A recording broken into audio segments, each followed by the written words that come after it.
In 1935, the most beautiful ship ever built slid into the waters of the Atlantic Ocean for the first time.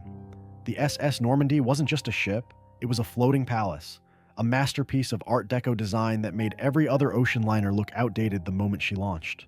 She was nearly 1,000 feet long, weighed over 80,000 tons, and could carry more than 2,000 passengers across the Atlantic in absolute luxury. But here's what most people don't know about the Normandy. She would only serve for 6 years before meeting one of the most humiliating ends any ship has ever faced. Before we continue into the rise and fall of the Normandy, subscribe to the channel for real historical disasters and forgotten stories like this. The Normandy was France's answer to a very specific problem. Throughout the early 1930s, Britain dominated transatlantic travel with ships like the Queen Mary and the Mauretania. These British vessels were fast, they were elegant, and they were making enormous amounts of money ferrying wealthy passengers between Europe and America. France looked at this situation and decided they needed to build something that would make the British ships look like floating hotels from the previous century. They didn't just want to compete with Britain, they wanted to completely humiliate them on the world stage. The French government poured millions of francs into the project, hiring the best naval architects and designers in the country. The chief designer was a man named Vladimir Yurkovich, a Russian emigre who had fled the Bolshevik Revolution and brought with him radical new ideas about ship design. Yurkovich's design was revolutionary for its time. Instead of the traditional rounded hull that most ships used, he designed a bulbous bow that cut through the water with far less resistance. This meant the Normandy could achieve incredible speeds while using less fuel than her competitors. On her maiden voyage in 1935, she broke the speed record for crossing the Atlantic, completing the journey in just over 4 days. But speed was only part of what made the Normandy special. The real magic was what waited inside. The ship's interior was designed by some of France's most celebrated artists and craftsmen, and they created spaces that had never been seen on any ship before. The first-class dining room was larger than the Hall of Mirrors at Versailles, stretching nearly 300 feet long and rising 3 decks high. The walls were decorated with gilded panels and enormous murals depicting French maritime history. Crystal chandeliers hung from the ceiling, each one weighing more than a ton. The grand staircase was made of bronze and glass, spiraling upward through multiple decks in a way that seemed to defy the laws of physics. Every detail was considered, every surface was a work of art. The smoking room featured lacquered panels from Asia. The theater could seat 300 people and showed the latest Hollywood films, and the winter garden was filled with exotic plants and caged birds that sang throughout the day. Even the third-class accommodations on the Normandy were more luxurious than first class on most other ships. France had succeeded in their mission. They had built something so extraordinary that every other nation's maritime industry looked primitive by comparison. For the next 4 years, the Normandy reigned as the undisputed queen of the Atlantic. Celebrities, politicians, and business tycoons competed for tickets on her voyages. Ernest Hemingway sailed on her, as did James Stewart, Fred Astaire, and countless European aristocrats fleeing the growing political tensions in their home countries. The ship became more than just transportation. It became a symbol of everything the modern world could achieve when art, engineering, and unlimited budgets came together. The crew of the Normandy took enormous pride in maintaining the ship's reputation. There were over 1,300 crew members aboard during each voyage, and they treated their work like a sacred duty. The head chef commanded a kitchen staff of 60 people who prepared elaborate 7-course meals using ingredients shipped directly from France. The wine cellars held thousands of bottles of the finest French wines. The ship's orchestra performed every evening in the Grand Salon, playing everything from classical music to the latest American jazz. Passengers would dress in their finest evening wear, gather in these magnificent spaces, and feel like they had been transported to a world where the depression and the looming threat of war simply didn't exist.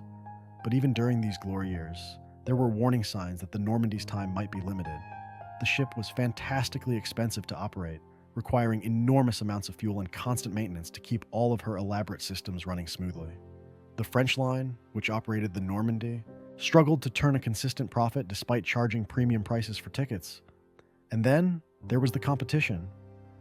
Britain launched the Queen Elizabeth in 1938, a ship that was even larger than the Normandy and just as fast. The maritime arms race between France and Britain was reaching absurd levels, with each nation trying to outdo the other in size, speed, and luxury. Then, in September of 1939, everything changed. Germany invaded Poland, and Europe plunged into the Second World War. The Normandy was docked in New York Harbor when the war began, having just completed what would turn out to be her final commercial voyage. The ship's captain received orders from the French government to remain in New York rather than risk the dangerous journey back across an Atlantic Ocean that was now filled with German submarines. The crew shut down the ship's engines, secured the cargo, and prepared for what they assumed would be a short wait until the war ended and normal transatlantic service could resume. But the war didn't end quickly, and the Normandie sat in New York Harbor month after month, her magnificent interiors gathering dust while her crew grew smaller as men were called back to France to fight. By the summer of 1940, France itself had fallen to the Nazis, and the Normandie found herself in an impossible situation. She was a French ship sitting in an American port, owned by a government that no longer existed in any meaningful sense. The United States hadn't entered the war yet, but American officials looked at this enormous, expensive ship taking up valuable dock space and started to wonder what should be done with her. If you're enjoying this story so far, make sure you're subscribed. There are many more true maritime tragedies you've never heard about. When the United States entered World War II in December of 1941, the fate of the Normandie was sealed. The U.S. Navy looked at this massive ship sitting idle in New York and saw an opportunity. They could convert her into a troop ship capable of carrying thousands of soldiers across the Atlantic to the European theater. The plan made sense on paper. The Normandie was fast enough to outrun German submarines, large enough to transport an entire division of troops in a single voyage, and she was already in American hands, so there was no need to negotiate with foreign governments or deal with complicated maritime law. On December 12, 1941, just 5 days after the attack on Pearl Harbor, the United States Coast Guard seized the Normandie under the right of angere, a legal principle that allows governments to take control of foreign ships during wartime emergencies. The French crew was ordered off the ship, and American naval personnel came aboard to begin the conversion process. The Navy renamed her the USS Lafayette, supposedly to honor the French general who had helped America during the Revolutionary War, though some historians believe it was really just an attempt to erase the ship's French identity and make her feel more American. The conversion work began immediately, and this is where the tragedy of the Normandie really started to take shape. The Navy brought in contractors from the Robbins Dry Dock and Repair Company to handle the conversion, and these contractors began tearing apart the ship's luxurious interiors with shocking speed and very little care. The massive dining room chandeliers were removed and stored haphazardly in warehouses. The Art Deco furniture was piled up on the dock and sold off for scrap. The elegant wooden paneling was ripped from the walls to reduce fire hazards. The Navy's attitude seemed to be that all of this French luxury was useless decoration that needed to be stripped away so the ship could serve her new purpose as a utilitarian troop transport. But the conversion process quickly ran into serious problems. The contractors were working under enormous pressure to complete the job quickly because the Navy wanted the ship ready to start carrying troops by early spring of 1942. This meant that safety protocols were often ignored or shortened. Workers were cutting through metal with acetylene torches in areas where flammable materials were stored. Electrical systems were being rewired by contractors who didn't fully understand the ship's complex French electrical diagrams. Fire extinguishers and safety equipment were moved or removed entirely to make room for the conversion work. The ship was becoming a dangerous workplace, but the pressure to finish quickly meant that these concerns were pushed aside. There were also fundamental disagreements between the Navy and the contractors about how the conversion should proceed. The Navy wanted to maximize the number of troops the ship could carry, which meant installing thousands of bunk beds in spaces that had never been designed to hold that much weight. The contractors warned that this might compromise the ship's stability, but these warnings were largely ignored. The Navy also wanted to install massive amounts of military equipment, including anti-aircraft guns, ammunition storage, and communication systems, all of which added weight to the ship's upper decks in ways that her original designers had never intended. By late January of 1942, the USS Lafayette was still months away from being ready for service, and the conversion work had turned the ship into a chaotic mess. Different contractors were working on different parts of the ship with very little coordination between them. Some areas had been completely stripped down to bare metal, while other areas still looked like the luxury liner they used to be. Safety equipment was scattered throughout the ship with no clear organization, and then, on February 9, 1942, disaster struck in the worst possible way. It started just after 2:30 in the afternoon on a cold Monday in February. A worker named Clement Derrick was using an acetylene torch to cut through metal stanchions in the ship's Grand Salon, which was being converted into troop quarters. Derrick was rushing to finish his work before the end of his shift, and he was cutting metal near a pile of highly flammable Kapok life preservers that had been stacked in the salon just a few hours earlier. Nobody knows exactly what happened next, but most historians believe that a spark from Derrick's torch landed on one of the life preservers and started smoldering. At first, it was just a small fire, barely noticeable in the massive space of the Grand Salon, but kapok is an extremely flammable material, and within minutes the smoldering turned into open flames. Workers nearby tried to extinguish the fire using portable fire extinguishers, but the flames spread faster than anyone expected. The fire raced up the fabric of the life preservers, jumped to the wooden scaffolding that contractors had erected throughout the salon, and then found the layers of old varnish and paint that still covered many of the ship's wooden surfaces despite the Navy's orders to remove all flammable materials. By 2:45, just 15 minutes after the fire started, it had grown large enough that workers began evacuating the ship. Someone pulled the fire alarm, and the New York City Fire Department received the call at 2:49. Fireboat crews were dispatched immediately, and land-based fire companies began racing toward the pier. But there was a critical problem that would doom the Normandy from the very beginning. Nobody had a clear understanding of the ship's layout or her firefighting systems. The original French crew, who knew every inch of the ship and how all of her systems worked, had been forced off the vessel 2 months earlier. The American naval personnel and contractors who replaced them had only a superficial understanding of how the ship's complex network of fire suppression systems operated. The Normandy had been designed with an extensive firefighting system that included hundreds of fire hydrants throughout the ship, powerful pumps that could draw water directly from the harbor, and fire doors that could seal off different sections to prevent flames from spreading. But in the chaos of the conversion work, many of these systems had been disabled or disconnected. Fire doors had been propped open to allow workers and equipment to move freely through the ship. Pumps had been shut down to save power. The fire hydrants were there, but many of them weren't connected to any water source because the contractors had been rerouting the ship's plumbing systems. When the New York firefighters arrived, they encountered a ship that was rapidly becoming an inferno, in a situation that none of them had trained for. Most firefighters are trained to fight fires in buildings, not in massive ships with confusing layouts and unreliable water systems. The firefighters attempted to use the ship's own fire hydrants, but found that many of them weren't working. They ran their own hoses from land-based water sources, but the hoses had to stretch hundreds of feet to reach the interior of the ship, which meant water pressure was weak by the time it reached the fire.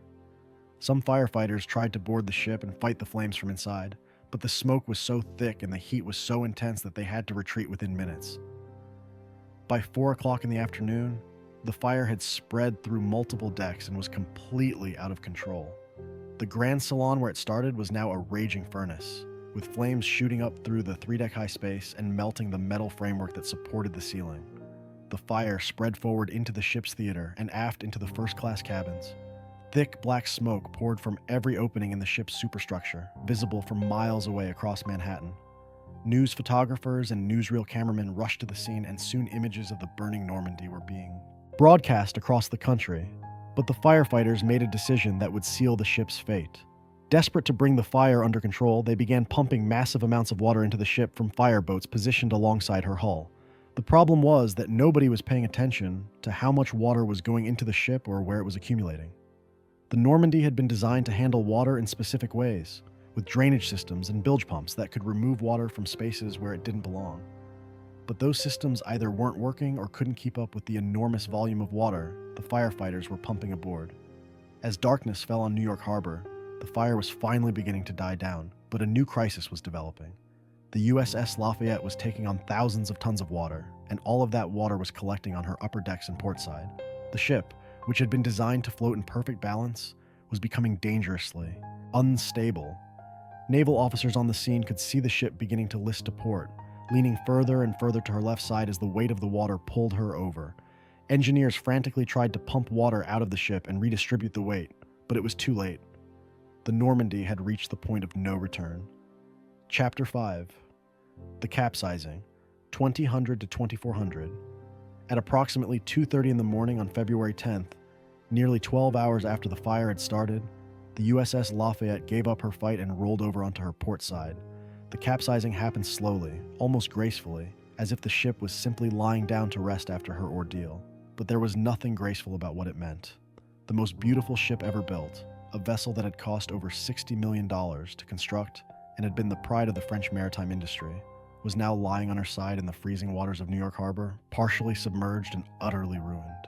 The capsizing was captured by news photographers who had been waiting all night for something dramatic to happen, and the images shocked the nation. The Normandy's massive black hull, which had once cut through the Atlantic waves with such power and grace, was now tilted at a 45-degree angle, half underwater with ice forming on her exposed starboard side. Her 3 huge funnels, which had once stood proudly upright, were now pointing out over the water at bizarre angles. The ship looked like a dying whale, and in many ways that's exactly what she was. Immediately, questions began to be asked about how this disaster had happened. The fire itself was terrible enough, but the capsizing seemed like it should have been preventable. Naval architects and maritime experts examined what had gone wrong, and they came to some disturbing conclusions. The firefighters had pumped so much water into the ship that her list had become inevitable, but the Navy had made the situation worse by failing to properly prepare the ship for this kind of emergency. The Lafayette's bilge pumps should have been able to handle large amounts of water, but many of them had been disconnected during the conversion work. The ship's watertight doors, which could have been closed to isolate flooding in specific compartments, had been left open or disabled. Basic safety protocols that would have been second nature to the French crew had been ignored or forgotten by the American personnel who replaced them. There were also questions about whether the fire had been sabotage. The United States had only been at war for 2 months, and paranoia about enemy agents was running high. The FBI launched an investigation to determine if Nazi or Japanese saboteurs had started the fire deliberately to prevent the Lafayette from being used as a troop ship. They interviewed hundreds of workers who had been aboard the ship that day, looking for anyone who might have had suspicious connections or who had been seen in areas where they shouldn't have been. The investigation went on for months, examining every possible angle, but in the end they concluded that the fire had been an accident, started by carelessness rather than enemy action. But not everyone believed this conclusion, and even today there are historians and researchers who argue that the sabotage theory was never properly investigated. They point out that there were no Nazi sympathizers working in American shipyards during this period, and that sabotaging a major military conversion project would have been an obvious target for enemy intelligence services. They also note that the speed with which the fire spread seemed unusual, and that some witnesses reported seeing multiple fires starting in different parts of the ship at around the same time. These conspiracy theories have never been proven, but they've never been completely disproven either, and they continue to add a layer of mystery to the Normandy story. What isn't in dispute is that the fire and capsizing represented a massive embarrassment for the United States Navy. Here was a ship that they had seized with great fanfare, promising to turn her into a vital military asset, and they had managed to destroy her in less than 2 months. The press coverage was brutal, with newspapers running headlines about Navy incompetence and asking how such a valuable vessel could have been lost so easily. Congressional investigations were launched, and several naval officers saw their careers effectively ended by the disaster. The Navy tried to downplay the significance of the loss, arguing that other ships could fill the Lafayette's role, but the damage to their reputation was severe and lasting. After the capsizing, the question became what to do with this massive, ruined hulk taking up valuable space in New York Harbor. The Navy initially hoped that the ship could be salvaged, refloated, and still converted into a troop ship despite the damage she had sustained. Salvage operations began in the spring of 1942, led by a marine salvage expert named Captain William Chouette. The task was enormous. The Lafayette weighed over 80,000 tons. She was lying on her side in relatively shallow water, and her interior had been gutted by fire and filled with thousands of tons of water and debris. The salvage crews worked for over a year, using a complex system of winches, cables, and pontoons to gradually right the ship and pump the water out of her hull. It was dangerous, difficult work that required incredible precision. If they tried to right the ship too quickly or unevenly, she could capsize completely and sink into the harbor mud, making salvage impossible. They had to work carefully, removing weight from the ship's upper decks, sealing holes in her hull, and then slowly, over the course of months, pulling her back to an upright position. In October of 1943, the salvage operation finally succeeded, and the USS Lafayette was floating upright once again. But the victory was hollow. When naval inspectors went aboard to assess the damage, they found a ship that was beyond any reasonable hope of restoration. The fire had destroyed almost everything inside her hull. The magnificent Art Deco interiors were completely gone, reduced to charred metal and ash. The machinery spaces had been flooded with salt water for over a year, which had corroded the engines and electrical systems beyond repair. The hull itself was damaged in multiple places, twisted and weakened by the heat of the fire and the stress of capsizing. The cost of repairing the ship and completing her conversion would be astronomical, far more than it would cost to simply build new ships from scratch. The Navy made the only decision that made financial sense. The USS Lafayette was formally decommissioned in October of 1945, and her hulk was sold to a scrap metal company for just over $160,000. This was a fraction of what the ship had been worth before the fire, barely enough to cover the cost of the salvage operation. The ship that had once been valued at over $60 million was now worth less than a single new destroyer. The scrappers towed her to New Jersey and began the long process of cutting her apart for metal, a process that would take nearly 2 years to complete.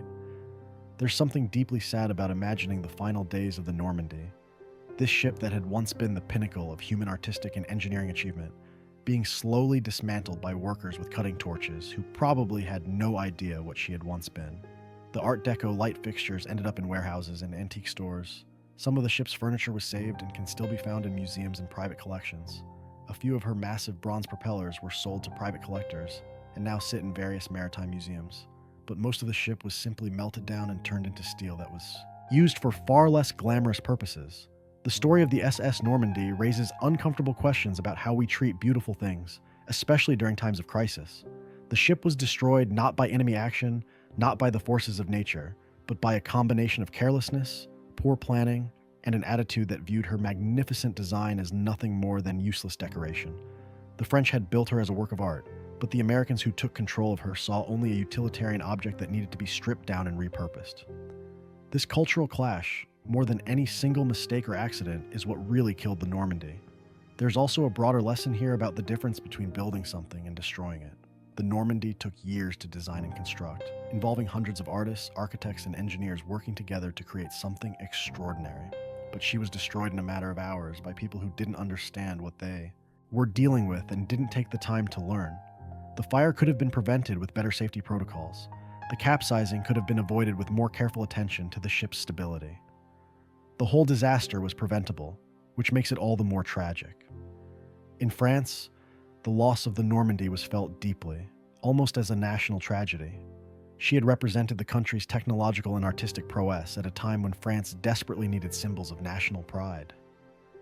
Her destruction seemed to symbolize France's own helplessness during the war years, unable to protect even their greatest achievements from being lost to forces beyond their control.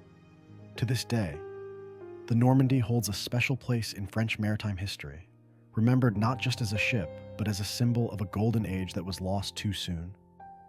The Normandy story also serves as a cautionary tale about the costs of war beyond the battlefield.